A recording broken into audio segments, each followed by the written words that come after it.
얼마 전에 중앙일보에 따르면 춘천에 사는 최모 씨가 오빠로부터 아버지께 물려받은 땅을 판 돈 중에서 1억을 받았는데 국세청에서 10년 전까지 그것을 조사해서 증여세, 신고, 불성실, 가산세까지 더해 무려 4,500만 원의 증여세 폭탄을 맞아서 억울함을 호소했답니다. 그런데 사실 이 증여세 관련 세금 폭탄을 맞은 경우가 의외로 많습니다. 왜? 세법을 잘 모르기 때문에 그래요.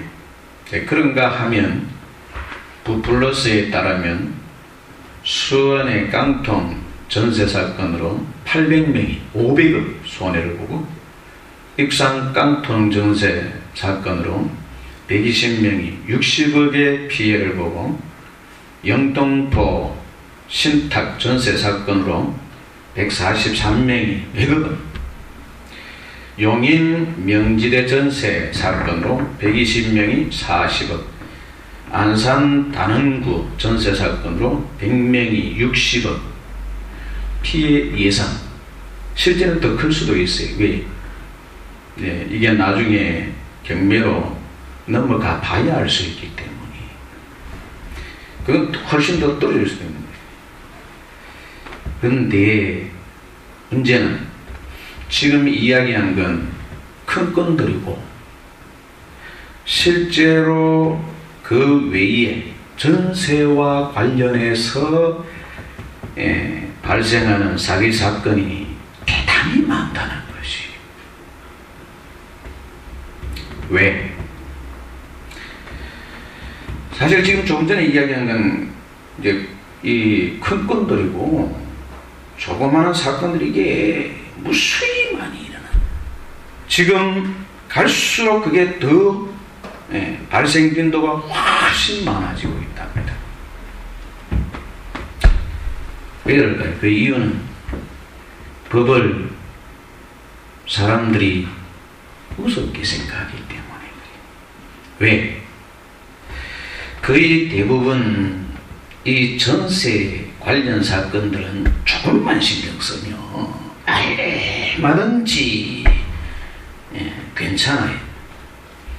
그런데 대부분 많은 분들이 한번 호되게 당하기 전까지는 조심을 이야기하고, 신뢰를 들어 이런 일이 있었으니까 조심해야 된다, 그래 이야기를 해도 마치 남의 이야기 듣는 것처럼 흘려버리는 경우가 의외로 많다는 사실이. 에이, 괜찮겠지.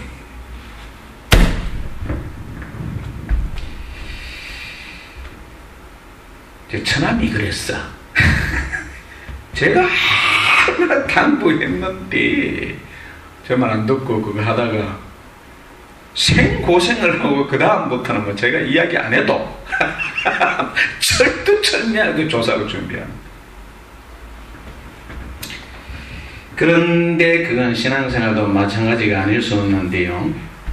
신앙생활하는 데 있어서 구원론만큼 중요한 것이 없습니다. 왜?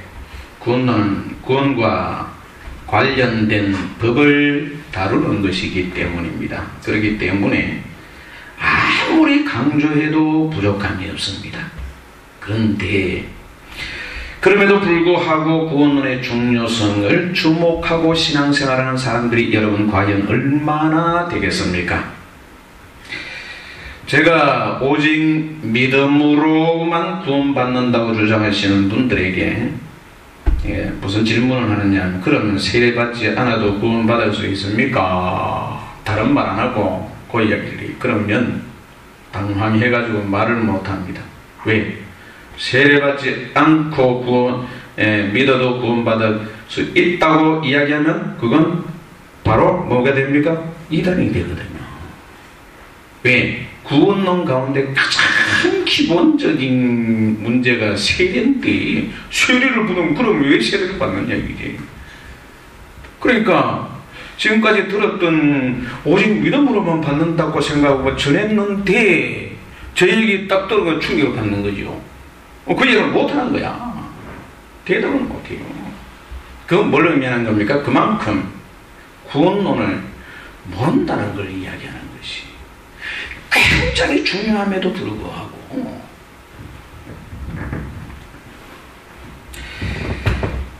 그건 뭘 의미하느냐 하면 신앙생활 하면서 이 법을 얼마나 우습게 생각하느냐를 단적으로 잘 알 수 있는 그런 하나의 신뢰가 아닐 수 없어요. 그래서 저는 요사이 이제 전도를 하는 데 있어서 주로 일반 사람들을 전도하지 아니하고 이단들을, 그러니까 전도하러 나온 이단들이라고 보통 정통교회에서 정죄한 교단들에 속한 사람들이 전도하러 나오면 저는 그 사람들 대상으로 주로 전도를 많이 해요.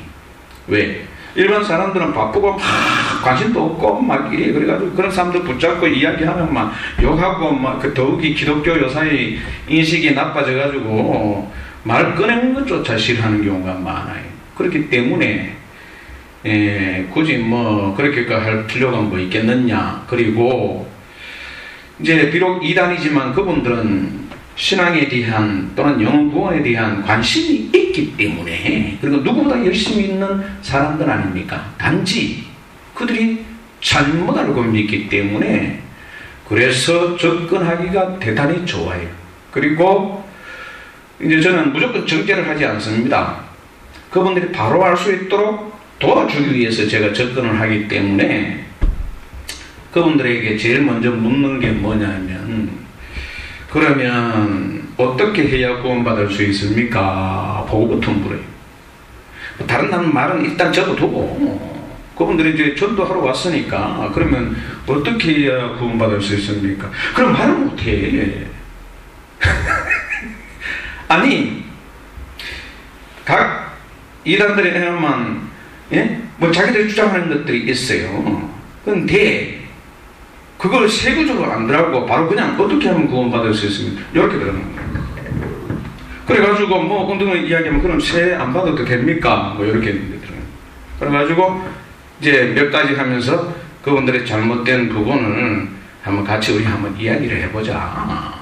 이렇게 해가지고 전도를 하는데요. 그렇기 때문에 그건 뭘 의미하는 거냐. 대부분 보면 구원론을 이단이든 정통이든 간에 그렇게 주장하는 교단이든 간에 구원론을 제대로 알고 신앙생활을 가히 없어요. 이게 구원론이 그렇게 중요한데, 그러니까 신앙생활 하면서 그만큼 그건 뭘 의미하는 겁니까? 법을 우습게 하는 것이에요. 구원론 여러분 법이에요. 법에 관련, 구원에 관련된 법을 다루는 것이, 어떤 법보다 중요한 법을 다루는 것이. 근데 구원론 못한다는 건 그만큼 중요한 법을 우습게 생각합니다. 그래서 우리는 가장 우선적으로 구원론부터 먼저 바로 정립해야 되기 때문에 그런 점에서 로마서는 대단히 중요한 말씀이 아닐 수 없어요. 그래서 계속해서 지난주에 이어서 바울의 자기 소개에 대해서 생각해 보므로 은혜를 나누려고 하는데요. 우선 먼저 1절 말씀에 보면 예수 그리스도의 종 바울은 사도로 부르심을 받아 그렇게 말씀하신 연후에 뭐라고 말씀하셨느냐 하면 하나님의 복음을 위하여 택정함을 입었으니, 그렇게 자기를 소개했어요. 이 말씀에서 택정함을 입었다는 것은 아포리조라고 해가지고 지명하여 불렀다 그런 뜻이. 그러니까 여러 성도들 가운데 하나님께서 특별히 어떤 성도를 가리켜 지명해서 뽑아 불렀다는 것이, 마치 목사를 뽑아 부르신 것처럼 그렇게 성도들 가운데 그렇게 지명하여 불렀다는 뜻이. 그 다음 뭘 위해 지명하여 불렀다고요? 하나님의 복음을 위하여 지명하여 불렀다는. 그렇기 때문에 우리가 알아야 할 게 뭐냐 하면 사도든 아니면 성도든 간에 뭘 주목해야 됩니까? 복음입니다. 복음. 그렇죠? 왜? 바울이 하나님의 복음을 위해서 사도로 부릅니다. 다른 건 목적이 아니에요. 교회를 사역하도록 부른 게 아니고, 예? 가르치도록 하는 게 아니고, 뭘 위해서?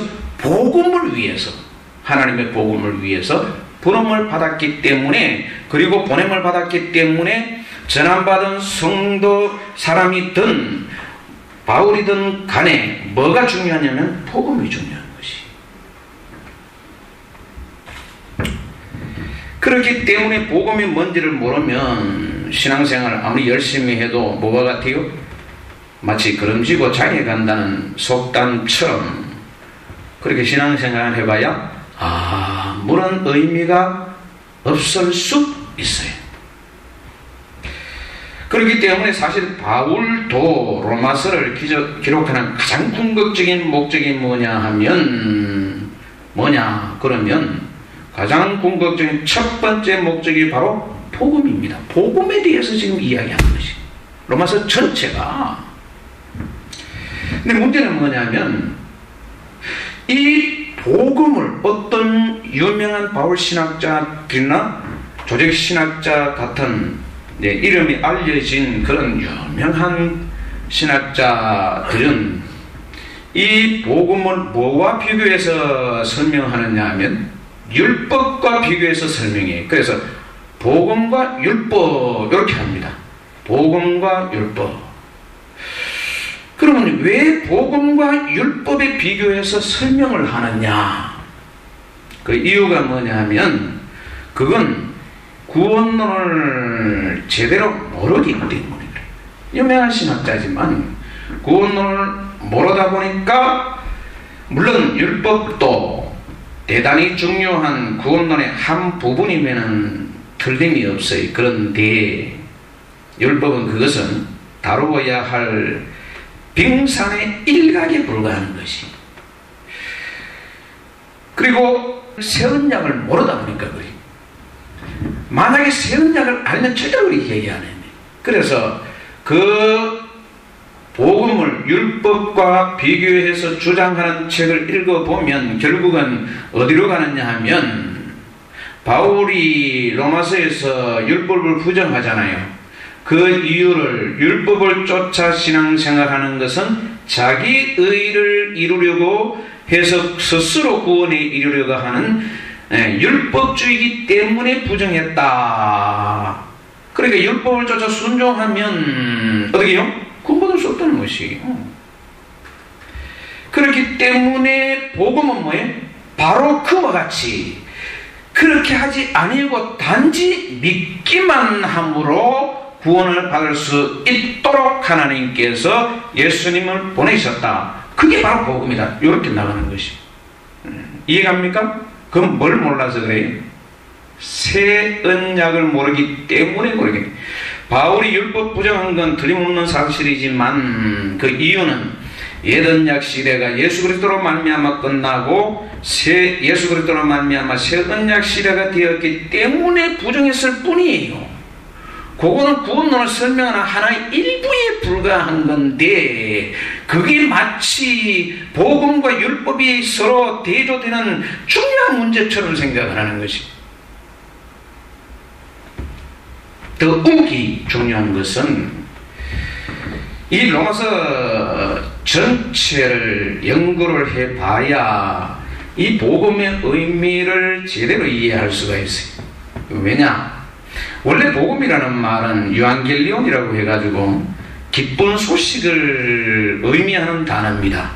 근데 이제 이게 성경에서 사용될 때는 뭘로 사용되느냐 하면 1절에 보면 하나님의 복음이라. 이건 다른 말로 하면 하나님의 구원에 대한 기쁜 소식이라는 뜻이. 그게 앞으로 나옵니다. 그런데 로마서를 연구를 해보면 바울은 단지 구원론만 이야기하지 않아요. 구원론은 말할 것도 없고 더 나아가서 왜 예수님이 메시아임에 틀림없는가, 하나님이 유일하신 믿을 수 있는 신임에 틀림없는 이유가 뭔가, 그 객관적인 증거가 뭔가 등등, 또 성경이 왜 진실하고 선지자가 왜 옳은가, 믿을 수 있는 선지자인가에 대한 여러가지 중요한 증명에 그냥 믿으라는 게 아니고, 로마서를 앞으로 보면 이제 그걸 다 잘 아실 수 있어요. 그걸 전체를 다 살펴본 연후에 비로소 이게 복음이구나 이렇게 나가야 되는 거야. 왜? 바울이 로마서를 통해서 전하고자 하는 게 바로 복음이거든요. 근데 율법에 대조해가지고 이건, 자, 그런데 제가 책을 쓸 때에 본론으로 들어가기 전에 내가 왜 책을 쓰는지, 또는 아니면은 뭐 그런 이야기를 간략하게 먼저 써요. 그게 바로 서론입니다. 논문을 쓸 때 주로 그렇게 해요. 근데 저는 설교할 때도 주로 그렇게 해요. 그냥 문제제기부터 먼저 하는 거죠. 그래서 흔히 책을 제가 구입을 할 때 어떻게 하느냐 하면, 제일 먼저 목차하고, 물론 저자 소개도 있습니다. 소개라든지 책 소개라든지, 또는 아니면은 목차, 그리고 서론을 읽어요. 그러면 이게 뭘 설명하려고 하는구나, 이걸 파악을 할 수가 있게 돼요. 그리고 조금 더 나아가서 결론을 읽으면 어느 정도 그 책은 다 설명돼요. 그래가지고 이 책이 정말 괜찮은 책이다라는 생각이 들면 그 다음에 본론으로 들어가가지고 이 책의 객관성, 무조건 지 주장하는 게 아니고 객관적인 입장에서 그것이 정당하다고 말할 수 있는지에 대한 객관성과 명확성과 그리고 설득력 있는 표현인가, 이걸 봅니다. 본문을 하나 딱 정해놓고 대충 읽어보면 대강 파악이 되잖아요. 그래서 그냥 무조건 자기 주장이 아니고 어떤 근거에서 그렇게 주장하는지에 대한 객관성과 명확성, 그리고 그게 설득력이 있는가. 책들 읽어보면 이건 그거 한 책들이 진짜 많아요. 그렇기 때문에 설득력이 있는가를 보면 이건 한번 내가 읽어볼 만하다, 그렇게 결정하는 거죠. 마찬가지로 바울도 여기 1절에서 7절이 바로 그와 같아요. 그래서 비록 복음을 우리가 로마서 전체를 다 살펴봐야 결론을 내릴 수 있지만, 이 1절에서 7절만 가지고도 어느 정도는 복음에 대한 의미가 뭔가를 이해할 수가 있어요. 완벽하지는 않지만 어느 정도는 이해할 수 있어요. 자, 그래서 여기 2절에 한번 봅니다. 이 복음은 그걸 시작하고 있죠. 왜 그렇게 얘기해요? 복음에 대해서 이야기한다는 거예요. 그러니까 복음의 뭔가를 지금 설명하고 있는 것이. 그런 다음에 그 다음 말씀에 보면 뭐라고 말씀하냐면, 하나님이 선지자들을 통하여 그의 아들에 관하여 성경에서 미리 약속하신 것이라, 그렇게 진술한 걸 볼 수가 있어요. 이 말씀에서 조금 전에 말씀드렸던 것처럼 바울은 복음에서 뭘 이야기했냐면, 여호와 하나님은 말할 것도 없고 선지자와 그의 아들 메시아와 성경에 대한 진위 여부 분별법에 대해서 지금 소개하는 거예요. 그 방법을. 왜 하나님이 진짜냐, 왜 메시아가 진짜, 왜 선지자가 진짜냐, 요걸 방법을 설명한, 그냥 무턱대고 예수님 메시아가 이게 아닙니다. 바울이 말하고자 하는 예수님이 메시아일 수밖에 없는 결정적인 이유가 뭔가를 가장 먼저 제시하고 있어요. 여기에 근거해서 볼 때에 하나님은 틀림없고 예수님도 메시아가 틀림없다, 그걸 주장하는 것입니다. 그 구체적인 내용은 다음에 생각합니다. 다음에 생각하고, 우선 여기서는 뭘 주목해야 되느냐 하면, 이 말씀에서 그의 아들에 관하여, 그럼 그의 아들은 뭐예요? 그 애는 하나님이죠. 그런데 하나님의 아들에 관한 것이 복음이라는 것이 4절에 보면 성결의 영으로는 죽은 자들 가운데서 부활하신 능력으로 하나님의 아들로 선물이죠. 아들의 이야기예요. 그러니까 우선 복음의 내용은 누구에 대한 이야기입니까? 그의 아들, 누구의? 하나님의 아들에 대한 이야기. 그게 복음이라는 것이. 그렇죠? 그런데 거기서 끝나지 아니하고 4절 마지막에 보면 하나님의 아들로 선포되셨으니 그런 연의 곧 우리 주 예수 그리스도시라 그랬어요. 자, 그러면 하나님의 아들이 누구라고요? 예수님. 예수님이 하나님의 아들로 오신 것이 뭐라고요? 복음이다. 그런 이야기. 이해갑니까? 자, 그러면 여기서 이제 한 가지 짚고 넘어가야 할 중요한 사실이 뭐냐면, 여호와 증인 같은 경우에 물론 여호와 증인 외에도 아리우스 영향을 받은 교단들 마찬가지인데 삼위일체 사상을 부정합니다. 우리는 뭘 믿어요? 삼위일체. 물론 그걸 깊이 따질 필요는 없고, 그들은 여호와 증인은 예수님을 어떻게 믿느냐 하면 단지 예수님은 최고의 피조물, 하나님이 창조하신 피조물 가운데 최고의 피조물이다. 예? 그렇게 주장을 해요. 그런데 피조물과 아들은 여러분 다른 겁니다. 피조물은 아무리 뛰어나고 그걸 해도 아들이 될 수가 없어. 물론 하나님께서 우리를 아들 삼으신 이거 말고 지금 그 이야기를 하는 게 아니에요. 존재론적인 이야기를 하는 건데, 빌립보서 2장 6절에 보면 바울이 예수님을 소개하기를 뭐라고 소개했느냐 하면 그는 근본 하나님의 본체시나 하나님과 동등됨을 취할 것으로 여기지 아니하시고 그러죠. 무슨 뜻입니까? 바울이 분명히 하나님이 누구와 똑같다고요? 하나님의 본체라고 그랬어요. 본체는 뭐예요? 똑같다는 거예요. 그런데 피조물이라니. 그러니까 굳이 왜? 아니 바울이나 여러 곳에서 하나의 예만 든 겁니다. 성경에서 굳이 그렇게 하나님의 본체라고 이야기했는데 아니라고 주장할 이유가 어디 있느냐 이거지. 왜 굳이 그렇게 주장합니까? 거기에 신론에 심각한 문제가 있다는 걸 알 수가 있어요. 근데 어쨌든 중요한 사실은 바로 그 하나님의 아들이신 예수님이 이 땅에 오신 것이야말로 복된 소식이다. 그렇게 이야기를 지금 하고 있는 것이. 그렇죠? 그렇다면 묻겠습니다. 예, 묻습니다. 그러면 그게 왜 복된 소식이? 예? 하나님의 아들이신 예수님이 이 땅에 오셨어요. 그게 왜 복된 소식이냐 이게. 바울은 지금 그게 복된 소식을 얘기했어요. 왜?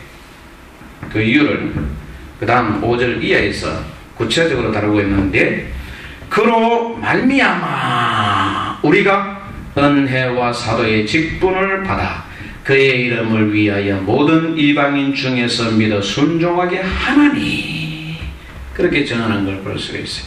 여러분 무슨 뜻입니까? 자, 이 말씀에서 5절 말씀에서 다른 건 다 접어둡니다. 다른 건 다 접어두고 오직 하나만을 딱 주목합니다. 그게 뭐냐면 그로 말미암아. 그럼 그 그로 말미암아라고 했을 때 그는 누굽니까? 예? 예수 그리스도를 가리키죠. 하나님의 아들이신 예수 그리스도를 가리키는데, 그러면 그로 말미암아는 무슨 뜻이? 원문에 보면 디아라는 전치사를 썼기 때문에 쉽게 말하면 예수님을 통하여 그런 뜻이. 다른 말로 하면 예수님 통하지 않고는 뭐가 안 돼요? 그 뒤에 말씀을 연결해 보면 예수님을 예수님 때문에 우리가, 이방인인 우리가 하나님의 백성이 될 수 있는 구원의 기회가 주어지게 되어졌다, 그런 뜻이에요. 그러니까 예수님이 없으면 어때요? 구원의 기회가 주어지지 않는 것이에요. 이해가나요? 자, 다시 한번 봅니다. 대단히 중요한 말씀입니다. 그로 말미암아, 중요합니다.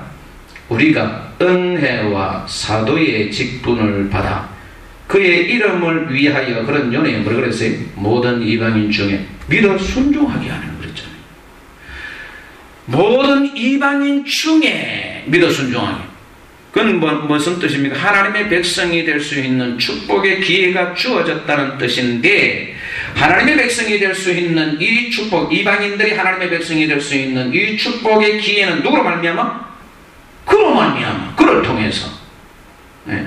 따라서 그가 없으면 구원받을 수가 없어요. 그러니 복음이 아니냐 이거지. 예수님이 없어도 구원받을 수 있으면 어떻게 해요? 그게 뭐 복음이야, 상관없지 뭐. 그런데 이 말씀은 역으로 말하면 예수님이 없이는 절대로 구원을 받을 수 없다는 뜻입니다. 그래서 복음이. 그렇기 때문에 사도행전 4장 12절에 보면 다른 이로서는 구원을 받을 수 없나니 천하 사람 중에 구원을 받을 만한 다른 이름을 우리에게 주신 일이 없음이라 하였더라. 여러분 한번 생각해 보십시오. 우리 입장에서는, 유대인들도 사실은 마찬가지인데 그 뭐 차후에 다루기로 하고, 여기 지금 이방인 해놨잖아요.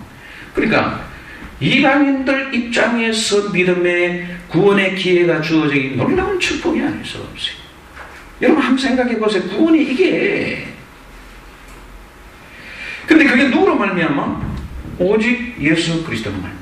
자, 그런데 문제는 뭐냐면, 지금 전 세계 기독교가 현재 가톨릭 주장하는 종교 통합의 영향을 받아가지고 바로 이 중요한, 오직 예수만이 유일한 길이시다 라는 바울의 주장과 베드로의 주장과 성경의 주장을 전면 부정하고, 다른 종교도 구원의 길이다, 그렇게 교회가 점점 어떻게 해요? 변질되어 가고 있습니다. 현재 한국의 교단 가운데 WCC 통합, 종교 통합에 가입하지 않은 교단이 여러분 얼마나 됩니까? 제가 묻겠습니다. 그런 교단들 그렇게 주장하면 구원받을 수 있습니까? 없습니까?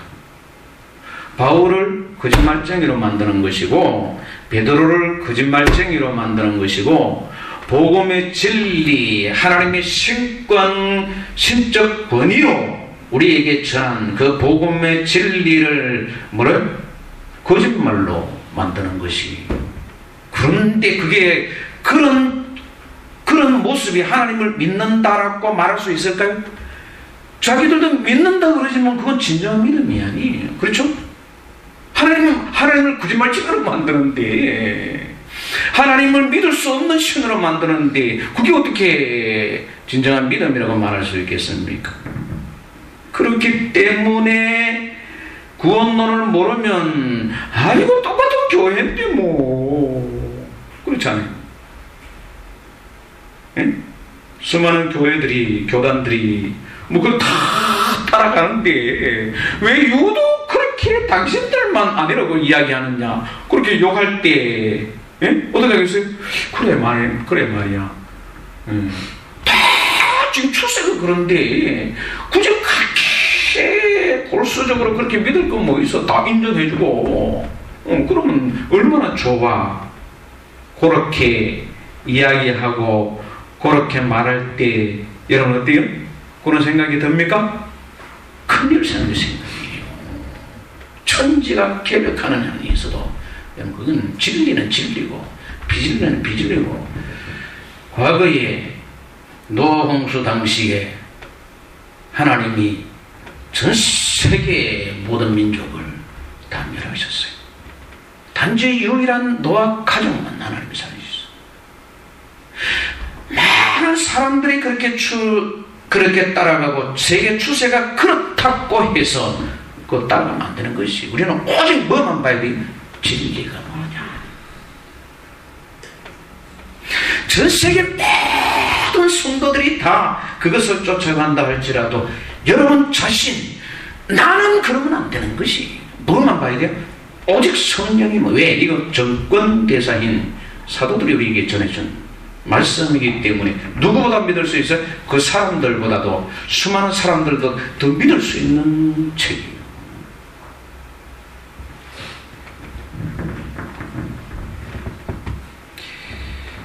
그러니 여러분 한번 생각해 보십시오. 이게 종교통합, 이게 잘못됐다는 것을 많은 사람들에게 이야기하고 그걸 지금 홍보도 하고 이렇게 하기 때문에 많은 사람들이 알아요. 그런데 그 영향을, 그걸 듣고 사람들이 움직임이 있습니까? 없습니까? 거의 별로 없어.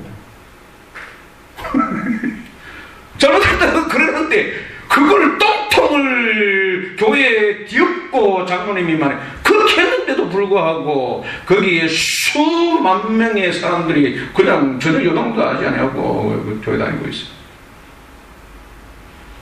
뭘 의미하는 거죠? 구원론은 우습게 하는 거예요. 신앙생활하면서. 에이, 그래도 전성에 따르면, 제가 하도 오래돼가지고 정확하게 사도 요한인지 교부 중에 한 사람인지 모르겠지만 성도들과 함께 목욕탕에 갔어요. 그런데 거기에 평소 이단 사상을 주장하는 어떤 분이 이제 들어오는 걸 보고, 이 사도 요한인간 모르겠는데, 아무의 이단 때문에 지붕이 무너질까 두렵다, 가자 그러면서 성도들을 다 데리고 뭐 나왔다나 어쨌다나, 네? 급하게 지금 지붕이 무너질 수 있다고 말이에요. 근데 그 진짜 지붕이 무너질 걸 두려워서 그랬을까요? 아니지요. 이단을 그만큼 조심하고 경계해야 된다는 것, 그리고 그 사람 들으라고. 당신이 지금 주장하고 있는 그 이단은 그 사상을 쫓아가면 망할 수밖에 없다는 걸 그 사람에게 각인시켜주기 위한 퍼포먼스예요. 그만큼 뭐가 중요하다고요? 구원론이 중요하고 잘못 믿으면 망할 수밖에 없기 때문이에요. 그런데 여러분, 틀렸어도, 예? 잘못된 구원론에도 쫙 사람들이 여정을 하지 않는 것 같아요. 제가 그게 이해가 안 됐어요. 어떻게 그럴 수 있을까? 그런데 제가 이번에 데모하는 모습을 보면서 그 점이 어느 정도 이해가 되더라고요. 이번에 데모하는 모습을 보면 그게 이해가 돼. 왜 사람들이 그걸 알면서도 움직이지 않았냐. 여러분 한번 생각해 보십시오. 법을 어겼으면 지위 고하를 막론하고 그 책임을 물어야 되는 게 마땅한 거 아닙니까? 그래야 평등한 거예요. 대통령이라고 법 어기도 봐주고 국무총리라고 법 어기도 봐주고, 이런 그게 뭐 평등한 법입니까? 그런데 이건 명백하게 법을 어긴 게 명백함에도 불구하고 그 자기가 속해 있거나 또는 아니면 자기가 지지하고 자기가 좋아하는 사람이라고 어떻게요? 오히려 그 사람들을 두드내가 데모를 하고, 예? 여러분 어떻게 생각하시면 그게 이해가 되나요? 저는 그게 이해가 안 돼. 잘못은 잘못이에요. 내가 좋아하는 거하고 잘못은 건 별개의 문제예요. 아무리 내가 A 정당을 지지하더라도 잘못을 용납하면 안 되는 것이에요. 근데 뻔히 지금 잘못임에도 불구하고 그걸 변하는 게 대대적으로 한두 사람이 아니고,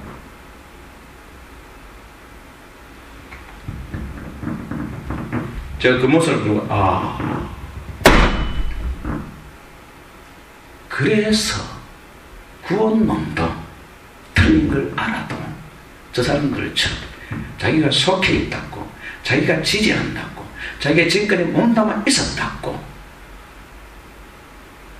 요동하지 않는구나 깨달았어요. 이해가 가더라고. 제가 노예에서 구원론이 잘못되었다고 분명한 사실을 지적했어요. 심지어 구원론의 중요성까지 이야기했어요. 거기에 대해서 그 누구도 부정하지 못했어요. 그런데 기각시켜버렸어요. 이건 있을 수 없는 이야기예요. 제가 그것 때문에 참 너무 실망하고 정남이가 떨어졌어요. 물론 그렇다고 그 가운데 모든 분들이 다 그런 건 아니에요. 그리고 또 솔직히 먹고 사는 문제가 달렸다 보니까 저는 뭐 10분 이해는 해. 제가 그분들 사정을 뭐 이해 못하는 건 아니지만 그래도 다른 문제도 아니고 구원론인데 아니 다른 사소한 문제는 말이죠. 몸싸움하면서 둘이 싸우고 온갖 그걸 하면서 그냥 더 하나의 문제도 아닌 구원은 전체의 문제인데 이거 그냥 기각을 시키다니.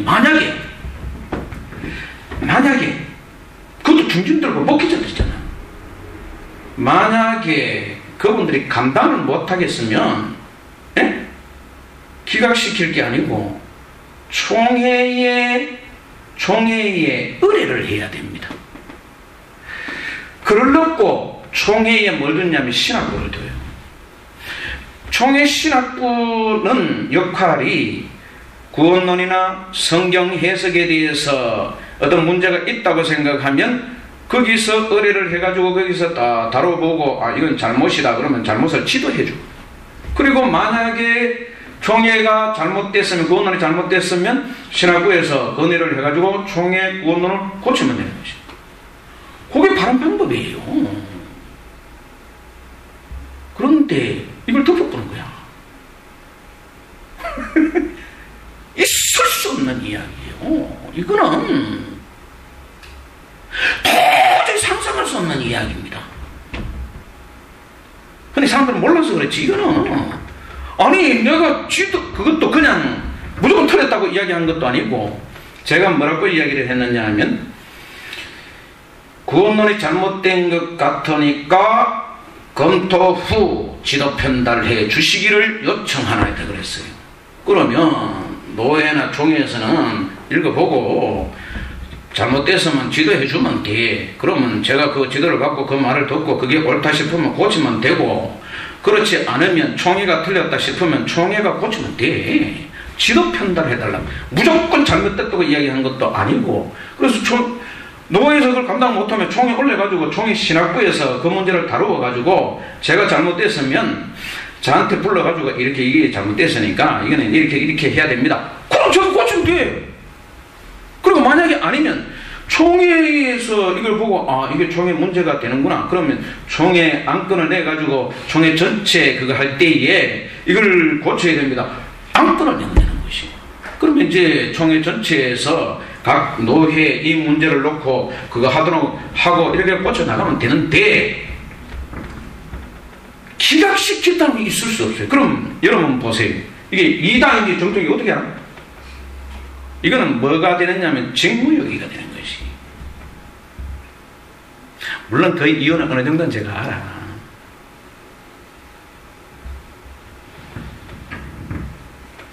근데 사실 그래서 그렇다고 제가 뭐 싸우고 막 그것도 안 되고 복음에 어떤 흠이 갈까 싶어가지고 아무 말도 안 했지만, 이제 그걸 기각시킬 수 있는 문제가 아니에요, 이거는. 근데 기각을 시키길래 자기들 못 다루면 1년을 연구하든지 2년을 연구를, 원래는 1년을 연구하자는 이야기가 나왔어. 그래, 얘기는 맞지. 그런 사람들과 제가 어떻게 손을 잡고 복음을 연합해서 전할 수 있겠습니까? 진짜 심각한 말이었어요. 그래서 이제 그 다음에는 교수님들한테, 총신대 교수님, 신대원 교수님들한테 제가 다 돌렸어요. 사물함이 있기 때문에, 개인 사물함이 있기 때문에 전부 다 넣어놓으면 다 보게 돼 있어요. 편지도 보고 뭐 하기 때문에 그건 반드시 보게 되는데 전부 다 넣어놨어요. 왜? 그래야만 그 교수님들이니까 고민을 하고 뭐 총회라든지 뭐 이게 가타부타 하지 않겠느냐 이기지. 왜냐하면 다른 문제도 아니고 국민 문제거든요. 이게 정통이냐 이단이냐 이게 대한 심각한 문제인데, 그렇기 때문에 반드시 가려줘야 되는 거야. 지금까지도 이야기가 없어. 1년이 올 정도면 지금까지도 이야기가 없어.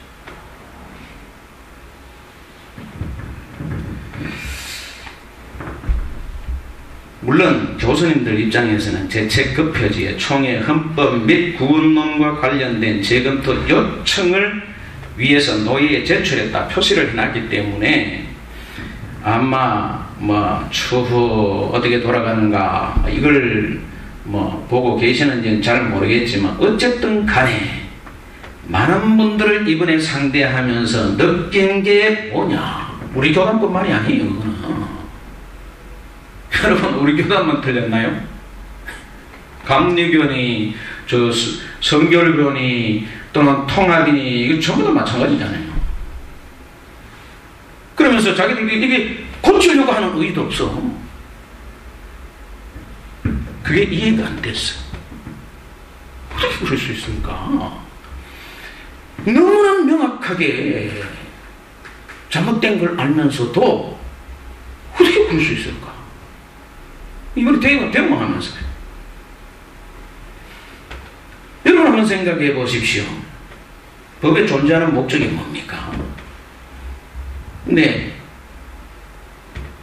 지금 우리나라는 여러분 도저히 이성적으로 상상할 수 없는 일들이 지금 벌어지고 있는 거예요. 어떻게 죄인을 옹호해서 대우를 할 수 있습니까? 법치주의 국가에서 있을 수 없는 이야기. 이런 일이 벌어진다는 자체는 일반 사람들의 사고방식 자체에 뭐가 있어요?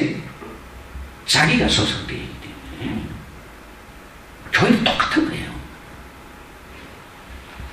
자, 거기서 어느 정도는 이해가 되었어요. 말씀을 마치려고 합니다. 왜 제가 이런 이야기를 하느냐 하면, 다른 문제는 다음 시간에 시간 관계상 다 다룰 수는 없어서 다음 시간에 이야기하는데, 마태복음 5장 19절에 보면 그러므로 누구든지 이 계명 중에 지극히 작은 것 하나라도 버리고 또 그같이 사람을 가르치는 자는 천국에서 지극히 작다 일컬음을 받을 것이요 누구든지 이를 행하며 가르치는 자는 천국에서 크다 일컬음을 받으리라. 무슨 뜻입니까? 한마디로 말하면 지극히 작은 계명 하나라도 절대로 우습게보면 안 된다. 그렇죠? 왜? 하나님의 명령이니까. 그렇기 때문에 지극히 적은 명령이라 할지라도 그걸 굉장히 중요하게 생각하고 강조하고 지키도록 그렇게 권고해야 되는, 그게 천국에서 크다 이끌음 맞는, 쩍 닦고 하나님의 말씀을 쩍 닦고 우습게 보고 그렇게 가르치면 그 사람은 어떻게 지극히 적다 이끌음. 따라서 강조점이 뭐냐면 하나님의 계명이기 때문에 지극히 계명이라 할지라도 절대로 우습게 생각을 무시하면 안 된다는 뜻이. 근데 거기에 비해서 구원론은 어떻어요? 전부를 다루는 것이. 이건 비교할 수 없는 것이. 계명 하나에, 그거는 계명의 수많은 계명 중에 하나를 지금 이야기하셨는데, 계명 전체를 놓고 보면, 그리고 계명뿐만이 아니라 이 구원론은 모든 것을 신앙생활에 전부를 다루는 거기 때문에 비교할 수 없을 정도로 중요한 문제예요. 그럼에도 불구하고 사람들이 어떻게 해요? 왜 그 이야기들을 하느냐 하면 그러면 안 된다는 것이 제가 이야기하는. 그렇기 때문에 우리는 다른 것을 아무리 열심히 해도 솔직한 말로 여러분, 우리가 신앙생활하면서 하나님을 위해서 여러분 뭘 했습니까? 전도 한번, 예? 지금 이단들은 우리보다 더 열심히 해요. 근데 그렇게 열심히 해봐야 무슨 소용이 있어요? 총 갈 수 있습니까? 절대로 못 가는 거예요. 그렇게 열심히 한다고 되는 게 그게 저는 너무 안타까워서 그 사람들 대사람한테. 우선 먼저 뭐부터 정립해야 돼요? 구원론부터. 따라서 로마서 강의를 통해 가지고 우리는 단 하나뿐인 영혼, 절대로 후회함이 없는 그런 인생을 살기 위해서 이 로마서를 통해서 바울이 말하고 사도들이 말하는 구원론의 진짜 의미가 뭔가를 바로 정립하고 또 되새기고 다시 한번 점검하는 기회가 될 수 있기를, 그래서 절대로 후회함이 없는 그런 저와 여러분 되시기를 축원합니다. 기도하겠습니다. 하나님, 어차피 믿는 것,